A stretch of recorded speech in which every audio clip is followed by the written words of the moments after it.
Now I saw in my dream that just as they had ended this conversation, they drew up to a very dirty swamp that was in the middle of the plain, and then, they being reckless, both fell suddenly into the bog. The name of the swamp was Despond. Here they were fighting to move for a time, being dangerously covered in the dirt and mud. Christian, because of the burden that was on his back, began to sink slowly into the mire. Then Pliable cried out, "Ah, Christian, where are you now?" "Truly," said Christian, "I do not know." At this Pliable began to grow angry and snapped at Christian. "Is this the happiness that you have told me all about? If we have such bad luck when we first set out, what can we expect between here and the end of our journey? If I get with my life, I'd be happy. You can own that glorious country without me." And with that, he gave a desperate struggle or two and got out of the mire on that side of the swamp which was next to his own house, and away he went. Christian watched him hurry off until Pliable could be seen no more. He was now left to fight through the swamp of despond alone. Still tried to struggle towards that side of the swamp which was the furthest from his own house, the side on the side of the little gate. He finally fought his way over, could not get out because of the burden that was upon his back. I then saw in my dream that a man came to him whose name was Help. Help, looking down at Christian, asked him, "What are you doing down there in the swamp?" "Sir," said Christian, "I was told to go this way by a man named Evangelist, who gave me directions to the distant gate, so that I might escape from the wrath to come. And I was going there, I fell in here." Help: "But why didn't you look for the steps?" Christian: "Fear followed me so hard that I fled without looking and fell in." Help then said, "Give me your hand." So Christian gave him his hand, and Help drew him out, and set him upon solid ground, and wished him well on his journey. Then Christian walked towards Help, relief showing upon his face, and asked him, "Sir, since this place is on the path from the city of destruction to the distant gate, why is it that this place is not fixed up, so that poor travelers might go through more safely?" Help said to him, "This wretched swamp is a place that cannot be fixed. It is a sunken place where the scum and filth that go with the feeling of sin continuously run together. And that's why it's called the Swamp of Despond. Because, as the sinner is awakened to his lost condition, there arises in his soul many worries and doubts and discouraging fear.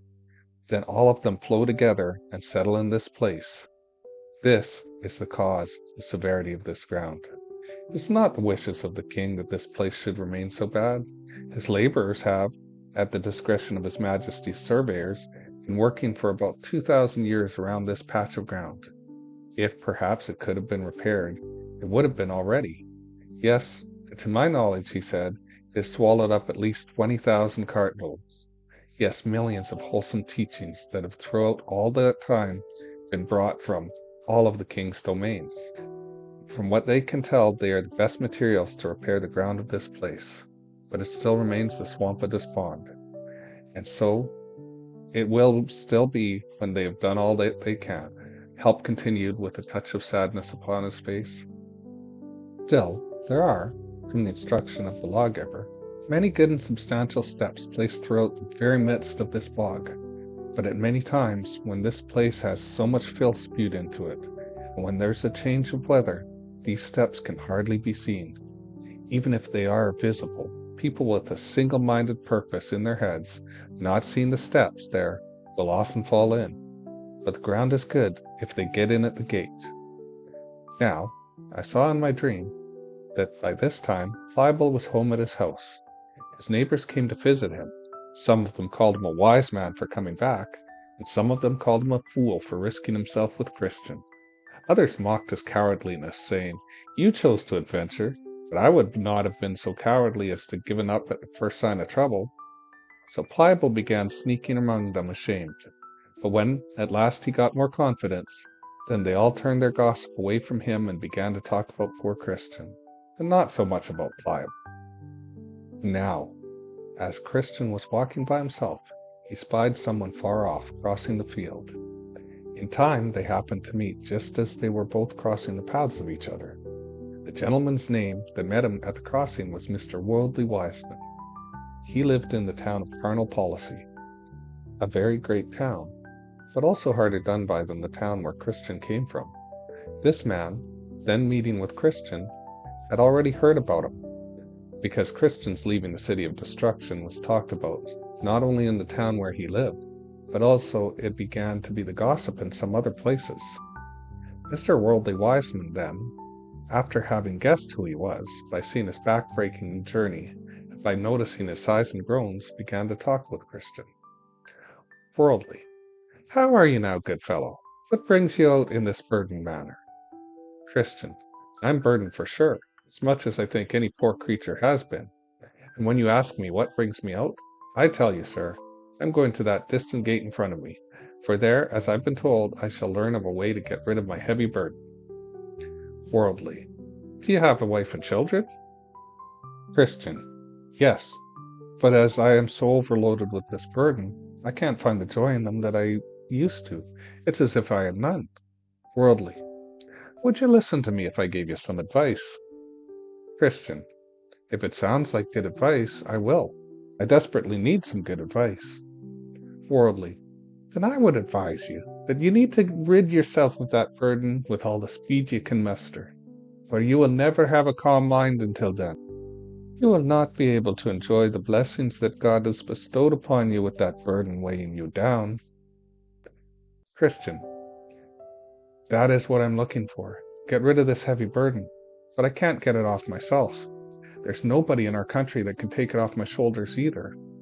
That's why I'm going this way, because I have told you to find a way to get rid of this burden. Worldly, who told you to go this way to get rid of your burden?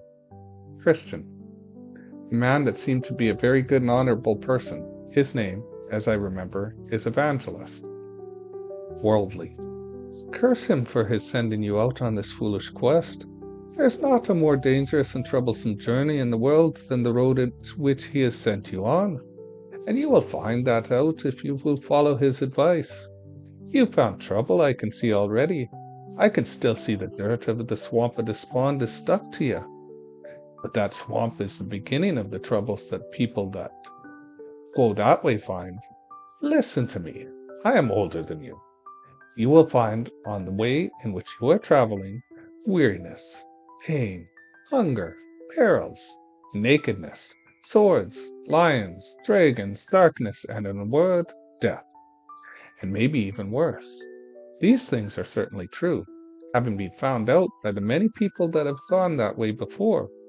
Why should a man so carelessly cast his life away by listening to a stranger?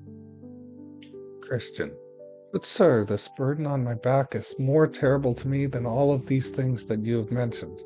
No, I don't care what I meet with in the way, if I can also find freedom from my burden. Worldly, how did you first become loaded by the burden? Christian, by reading this book in my hand. Worldly, I thought so, and it has happened to you just as other weak men, who meddling with things too lofty for them, suddenly fall into madness, where the thoughts do not only burden them, as I can see has happened to you, but they run them upon desperate efforts to obtain something that they cannot comprehend. Christian, I'm only seeking release from my heavy burden. Worldly, but why would you look for release this way with so many dangers attached to it, especially since, if you have the patience to hear me, I could direct you to what you desire, without the dangers that you would find on this path. Yes, the remedy is at hand. Besides, I will add that, instead of those dangers, you will find much safety, friendship, and contentedness. Christian, please, sir, tell the secret to me.